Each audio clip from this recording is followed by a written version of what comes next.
Hola amigos, ¿qué tal? Stuart here from Spain Speaks with a Spain news update. And millions of people here in Spain are apparently going to be paying a lot more money for gas to heat their homes because they haven't been able to change their gas tariffs due to a bottleneck in the system. But more about that in just a moment. Firstly, a big thanks to all of the people that left comments on the last video. Lots of comments, lots of debate happening there as usual. Thanks to people that supported the channel through a donation or by buying me a beer or a coffee. Many thanks for that. And thanks to my patrons on Patreon for your continuing support. Now, let's get into the news. And as I said, millions of people here in Spain apparently unable to change to a cheaper gas tariff because there's a bottleneck in the system. As we can read here, millions of Spaniards without cheap gas this winter. Energy companies call for measures to end the TUR bottleneck. It's not easy to cope with a tsunami. That seems to be the feeling among energy companies that for weeks now have been receiving thousands of calls every day from consumers who want to switch to the regulated natural gas tariff, the tariff of last resort, TUR, which until just a few months ago was chosen by 1.5 million customers, less than 20% of the total, has now become the most desired option as it is up to 3 times cheaper than those offered on the free market. The very competitive prices of the TUR, which by law can only be marketed by 4 companies, are due to the fact that this tariff has been capped since last year to curb the impact of the rise in gas prices on international markets. The government has undertaken to maintain this cap until the end of 2023 and to subsidise the deficit generated by this measure from now on from the general state budget, for which it will use a package of €3 billion, part of which will also be used to subsidise the new tariff for central heating customers. So millions of natural gas users here in Spain unable to change their tariff to that TUR tariff, the tariff of last resort, because there's a bottleneck in the system. And the 4 companies that offer this tariff are unable to, apparently, handle the demand from people that want to make the switch. I say apparently because some rumours are out there saying that these companies don't want people to make the switch because obviously it's not beneficial for them.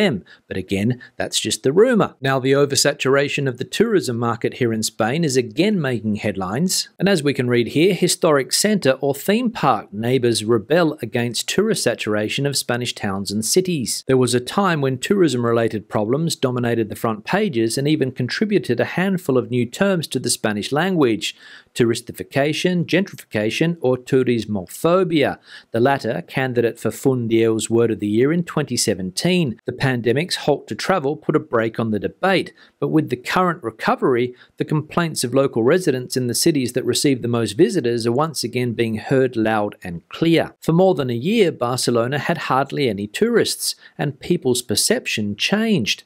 They saw for the first time that there were no queues in the streets, that you could walk along in front of the Sagrada Familia, along the Ramblas. Pere Mariné of the Federation of Neighbourhood Associations of Barcelona told RTVE.es. His city is the paradigmatic example of the tensions generated by the flood of tourists. With just 1.6 million inhabitants, it received almost 12 million visitors in 2019, a historic record that placed it as one of the most saturated cities in Europe, and which could soon be surpassed at the current rate of growth. So again, the question of whether Spain's mass tourism model is good or bad for some cities here in Spain, for example Barcelona. And I've got the impression that this is a debate that is going to go on for years and years to come. So either authorities find a balance or a way to keep residents happy in cities like Barcelona with all of the tourists that are there, or they limit the amount of tourists that come to these cities and find a way to substitute those incomes. Now, another complex issue here in Spain, that of low salaries for young people in this country, is also making headlines today. And as we can read here, the proportion of young people who do not earn even €1,000 a month soars to 45%. This is not enough for my future, someone says. Spain has positive employment figures. Employment has surpassed pre-pandemic levels, and the unemployment rate is now at a 14-year low. But the jobs that are created are with shorter working hours. The hours worked have barely increased, or in more precarious conditions, especially for young people. Some 45.5% of those aged between 16 and 29 earn less than €1,000 a month, a proportion that stood at 32% before the pandemic. According to the microdata provided by CaixaBank based on the payroll information of millions of customers, The proportion of young people with low incomes, those who have a salary or receive a transfer of less than €1,000 a month, has grown by 13 points from December 2019 to September this year, the latest data available. If we have a look at a graph on youth incomes from people between the ages of 16 and 29, we can see that in September this year, 45.5% of people in this age group had a salary of €1,000 or less. 7.8% of people had an income of between €1,000 and €2,000 a month. 23.6% had an income of more than €2,000 a month. And 23% of youth here in Spain between the ages of 16 and 29 had no income at all. So pretty difficult to make ends meet for 45.5% of young people here in Spain between the ages of 16 and 29 who earn €1,000 or less a month. And the other thing that stands out there for me is that 23% of people in that age group have no income at all. Now, as we know, the Canary Islands is fast becoming a popular destination for remote workers. People attracted to the islands for the lower cost of living, fantastic weather, and laid-back lifestyle. But some locals in the Canary Islands are now starting to ask the questions whether or not this influx of remote workers is good or bad for the local economy. And as we can see here, the Canary Islands as a destination for remote workers, a new source of wealth,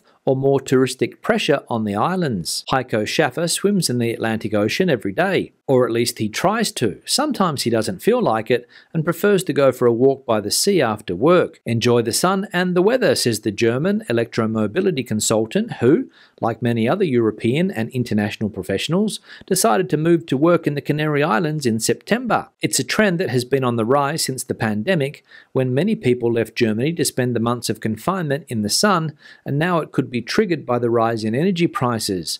Winter is looking long in Berlin, Brussels or Amsterdam, but the breeze is blowing warm on the Lucky Islands. Between January and November 2022, 45,800 remote workers arrived on the islands, according to the Nomad List platform.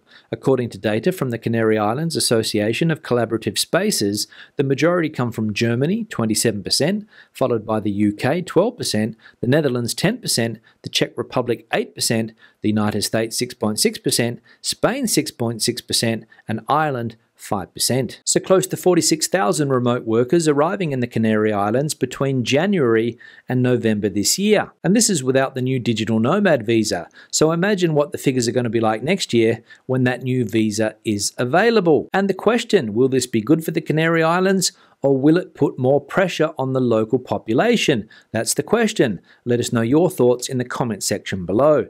Now let's have a look at some of the comments from previous videos. One here from Jonathan: I've seen videos of the new EO trains. They look really sharp and sleek. Next time I'm in Spain, I will try them.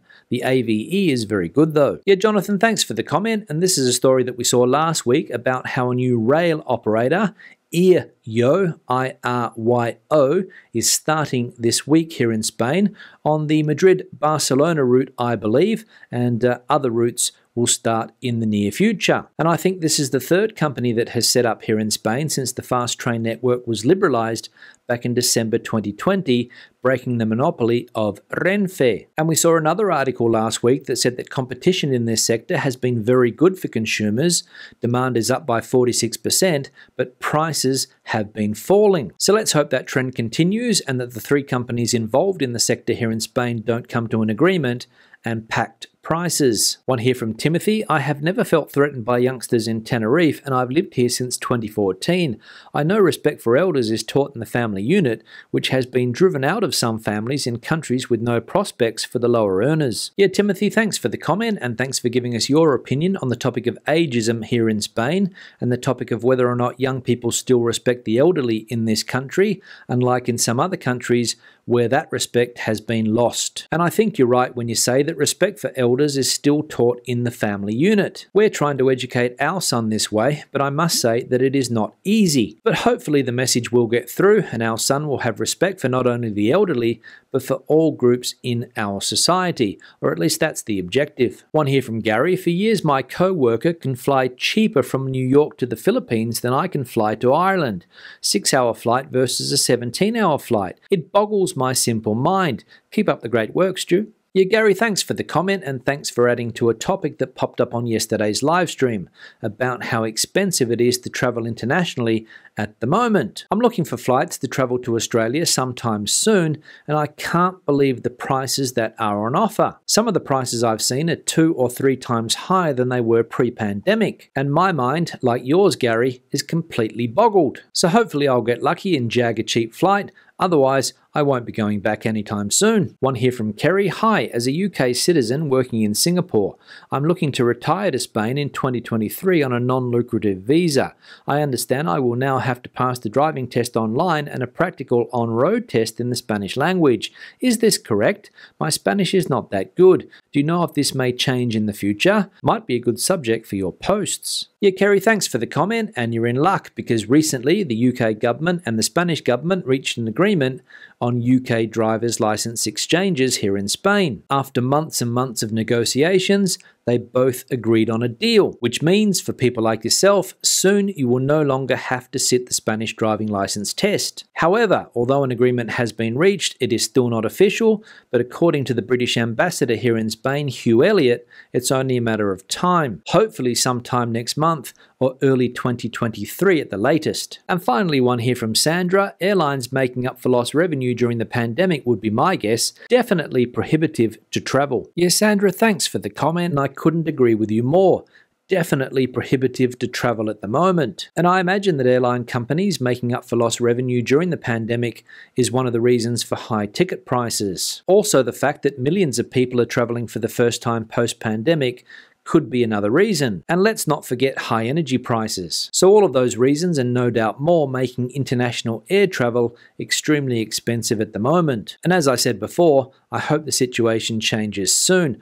On that note, I'll wrap the video up. Questions and comments, please leave them in the section below. Debate the video out as you normally do. Give it a thumbs up if you liked it, thumbs down if you didn't. I'll see you in the next one. Hasta luego.